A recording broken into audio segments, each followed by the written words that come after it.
Morning everybody, hope you're well. Sean here. I thought I'd come down today and try and answer a question that's been bugging me or keep thinking about. And that question is, do you need to spend £80,000 on a camera and lens to get good video footage? £80,000. Why do I use that term? Why do I say £80,000?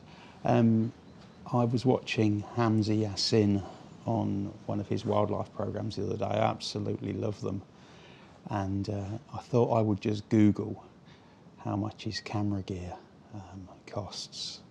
So he uses a red camera and a Canon 50 to 1000mm lens.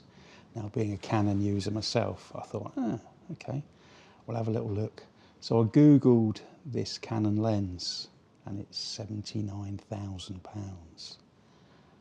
I thought, wow.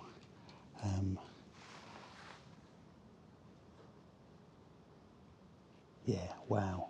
So I haven't got £79,000. I love taking wildlife stills, and I've more recently tried to do some video. So I have got my original Canon EF400 f5.6 lens, which I bought second-hand from MPB a few years ago. I had a quick look on the internet now. They're about £500. And I have got a Canon R50V, which is a crop sensor, video-centered camera, 24 megapixel, but it can film in log. And I thought to myself, why don't I put the 400 on the front of this? So that's going to give me a crop of 1.6, so it gives me 600 and something or other millimeters, and see how it goes. So what I've done this morning is I've come down to a local nature reserve. I've got the 400 on the front of the R50. I have also got a teleconverter on it, so I've got a 1.4 teleconverter on it, and I'm currently watching a curlew out on the scrape here. It's not doing much, but it is out there, so I'm grabbing some footage of that. And there's some cormorants, and let me find the curlew again. So we're taking some footage of that, and we're going to see what it's like. We are using the autofocus, so we've got the autofocus on, and it's just picking that up nicely, and we'll see how we get on. We're at 1/50th of a second. We're running at 25 frames a second. We are using the aperture today to control the exposure. I have got ND filter in the bag, which I'm going to try in a bit, but at the moment we've just closed the aperture right down, so we're at f25 or something like that, and we're just filming, see how it goes. So we'll leave that running for a little bit, and then we will see what else we can find. I will come back to you shortly and let you know how it's going.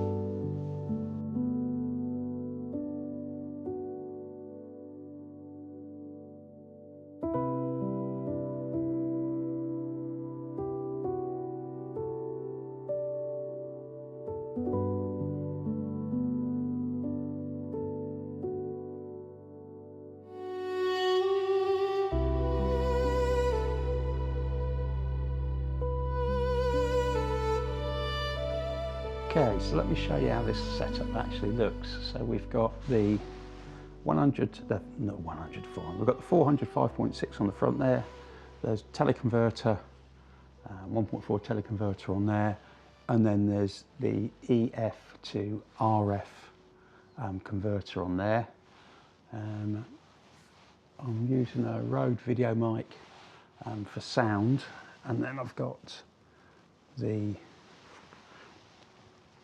R50 on the back there, and you can see, looking out there, I've got a newer or small rig. I think it's a newer frame on that R50 moment in time, and we can autofocus. There we go. We're on that crow there, and then just grabbing a bit of footage of that. It says down here on the screen here, it says 560. It's not 560. It's actually 560 times the 1.56 or 1.6 crop on the that you get with the crop sensors on the Canons. So we are quite a long way out, but having said that, those birds are a long, long way away. If I just bring you out and through, show you through the hide there, I'm not sure you'll be able to, but you can see that, you can see the water out there. Water level's quite low at the moment, but we're just grabbing some footage there. Those curlews, I hope they are curlews, I think they're curlews, are down there. If they're not curlews, obviously someone's going to jump up in the comments and say, I'm sure you're an idiot, which is probably true, to be fair. There's 4 out there now, look at that, all feeding. That's quite nice reflection shots there. I did just go rooting in the bag for the ND filter,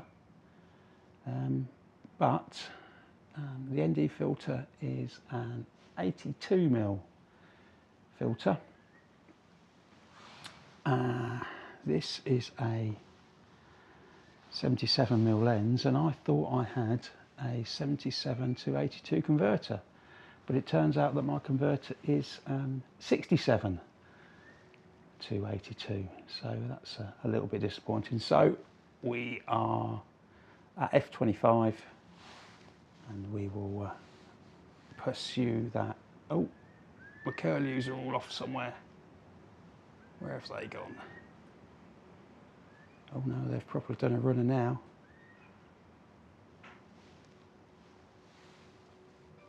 Right, let's go and search for something else. I'll catch you in a bit.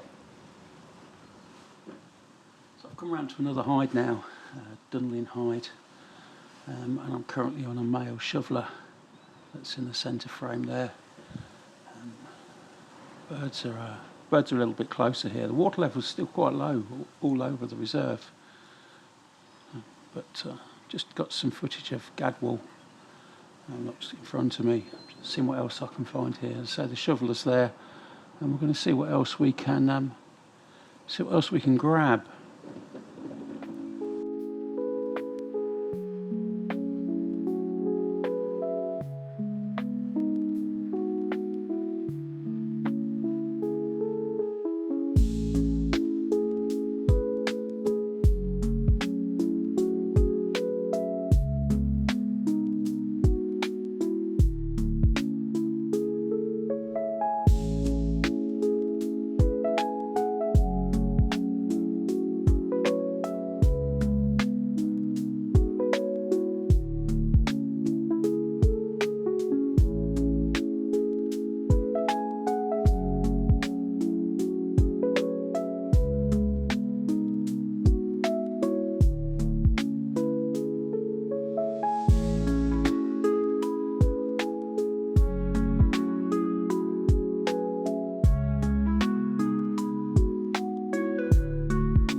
Now then, I think we've got a pair of teal in there.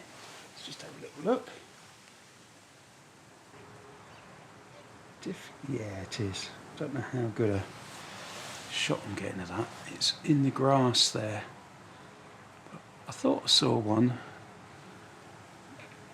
come out in front of me a minute ago, but I wasn't sure. I don't know whether you can hear the wind. It's ever so windy here today.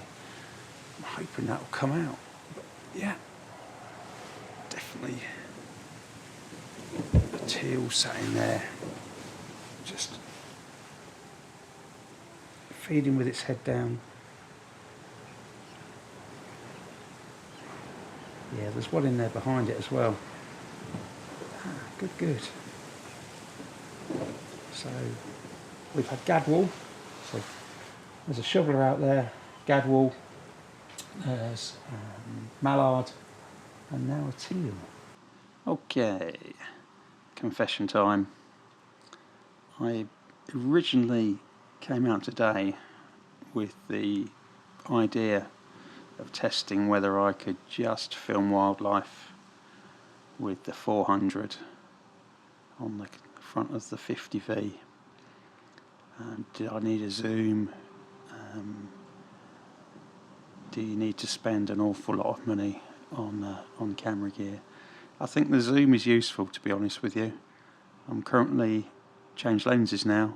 I'm on my 70 to 200 EF, one of the old ones, f2.8s, and you need that. You need to go wider to be able to get a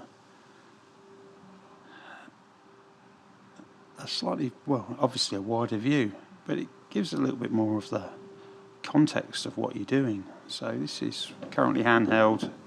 This lens has got stabilisation in it. The camera hasn't, but this lens has got stabilisation in it. I'll put a little bit of stabilisation on it in post as well. But we're currently at 70mm now with the 1.4 crop, 1.6 crop. It's a little bit higher than that. But then when we zoom in, try and keep it as smooth as possible. Zoom in there. There we go.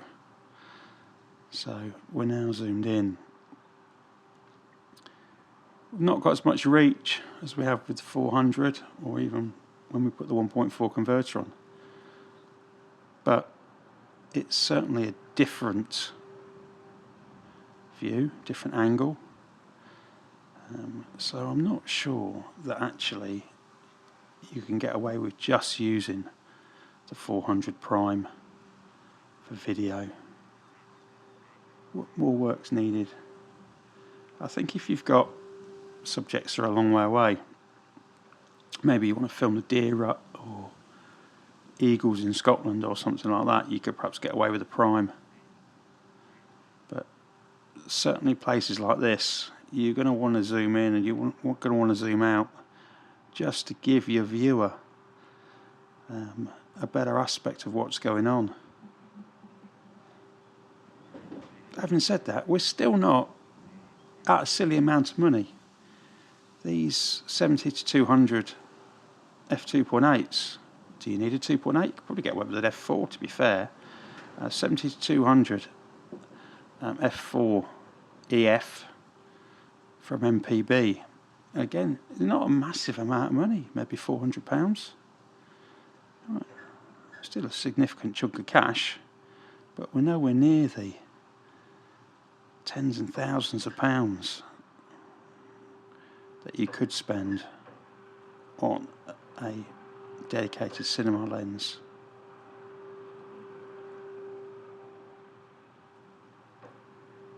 And just looking on the back of the camera, that's not too bad. That's not too bad at all. Right, let's go and see if we can find something else.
Right, anyway, let's move on.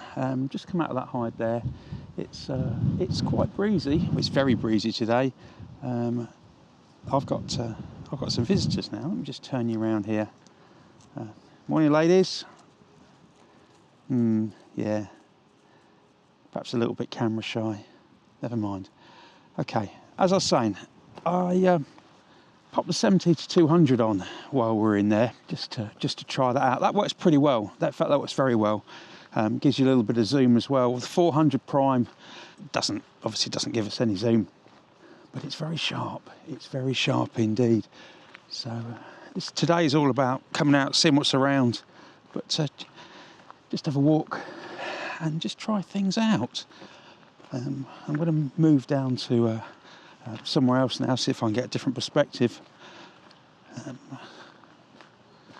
But it's certainly going well. I'd like to try and film starling murmuration, and I think handheld with the 70 to 200 on would be the way to go to get that slightly wider angle.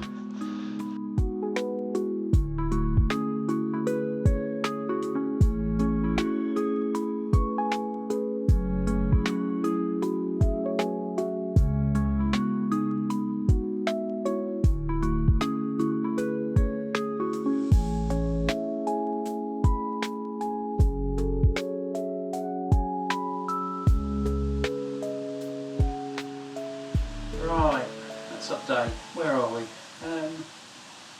Just been in a hide over the other side, and there was a few guys in there, so I wasn't going to say anything. I've just moved out of there now. There were four jack snipes hidden away in the reeds. I did try and take a still of them.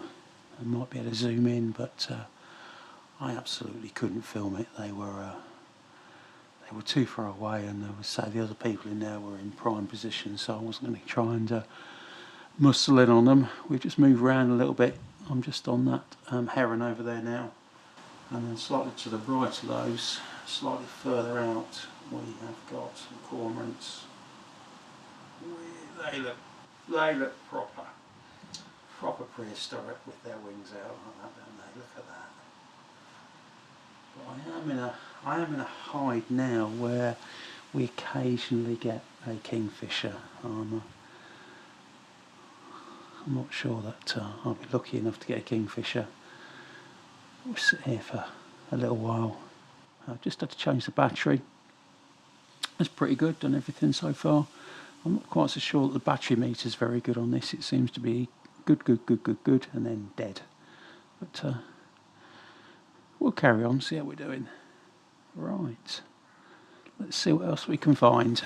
So there's some male teal in this little group here, that one in the middle there.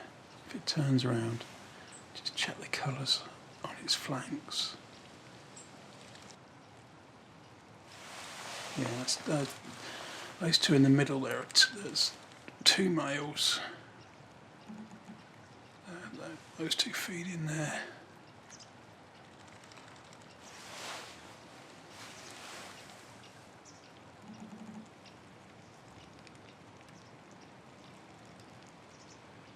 Got that greenish flash on the side, purple.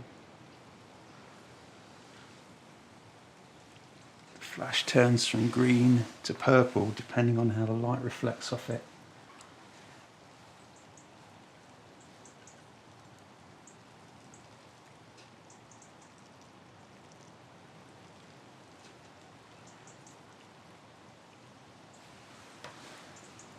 I thought there might be more waders here today. The water level is very low. Not many waders. Plenty of ducks. Not many waders.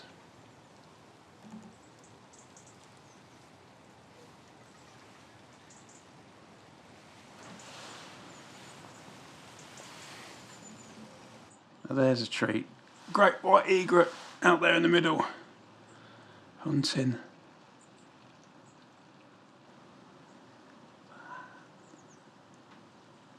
Is he going to get something? You never know. It's certainly looking hard.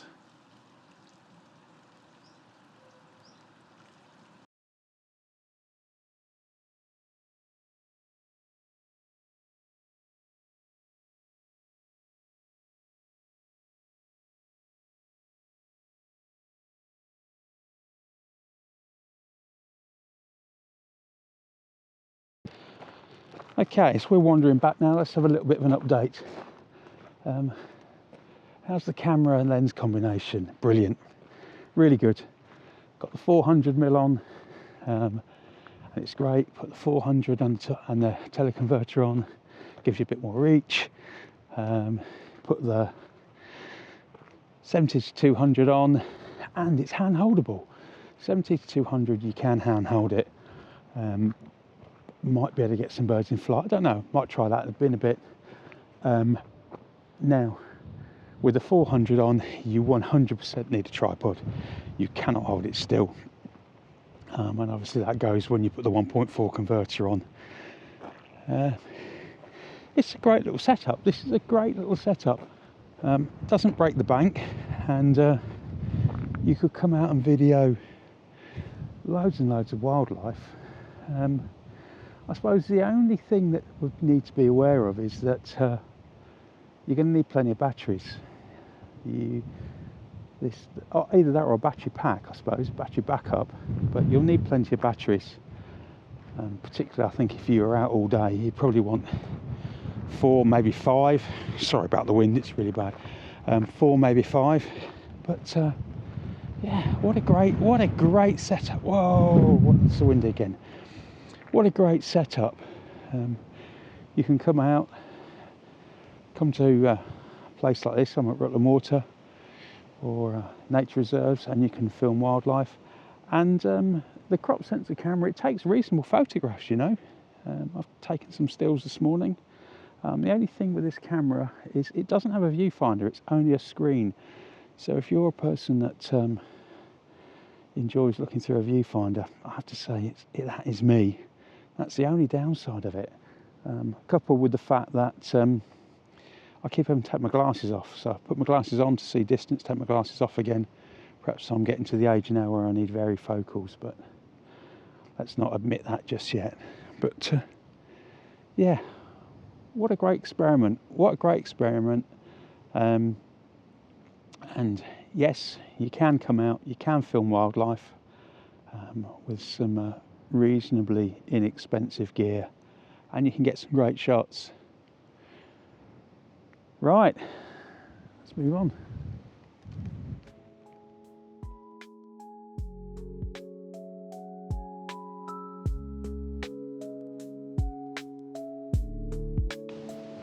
So what a great morning. I came out with a question in my mind, and that was, do you need to spend £100,000 on gear to come and film some wildlife?